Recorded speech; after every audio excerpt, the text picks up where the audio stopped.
Welcome to the only daily podcast focusing on compliance news of the day. Each morning, start your day with a cup of coffee and Tom Fox, the voice of compliance, to hear about 4 of the top compliance, corruption, or leadership stories you will need to start your day. The Daily Compliance News is a production of the Compliance Podcast Network. First, a word from our sponsor.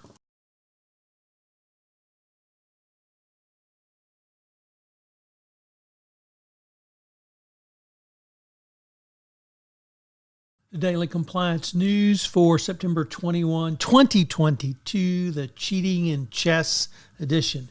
Yes, now even chess is facing allegations of cheating involving Magnus Carlsen, a naturalized U.S. citizen, and Hans Neumann, a Norwegian world champion, or the reigning world champion. And this involves allegations that Carlsen had previously been involved in cheating, and he has not come clean about this. And there was a big rematch, and Carlsen made one move and then left. So really throwing a lot of fuel on the fire in the chess world. Typically, you don't have cheating in chess because it's done in front of a live audience. That changed during COVID.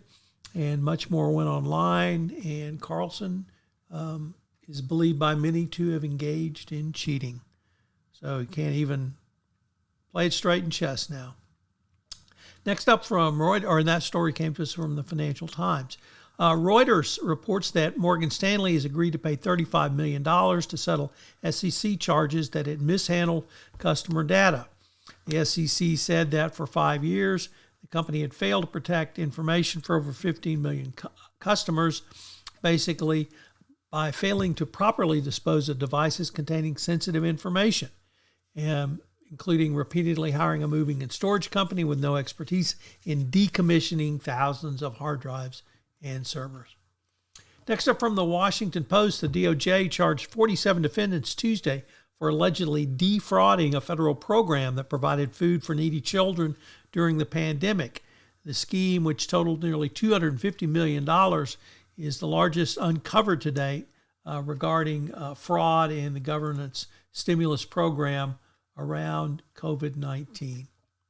Our final story comes to us from ABC 7 Eyewitness News, a Los Angeles television station and a first-time contributor to the Daily Compliance News. Former dean of the USC School of Social Work pled guilty Monday to a federal bribery charge in a political corruption case that has roiled Los Angeles. She admitted funneling $100,000 through the university on behalf of then County Supervisor Mark Ridley Thomas in hopes of earning his support for a lucrative social work contract. Mary Louise Flynn, 83 years old, is scheduled to be sentenced in March. There is a 10-year potential sentence, and it looks like she'll testify against the contractor in this situation. So corruption comes to Los Angeles and USC. The Daily Compliance News is a production of the Compliance Podcast Network and a proud member of C-Suite Radio. Thanks so much for listening. I hope you'll join me again tomorrow.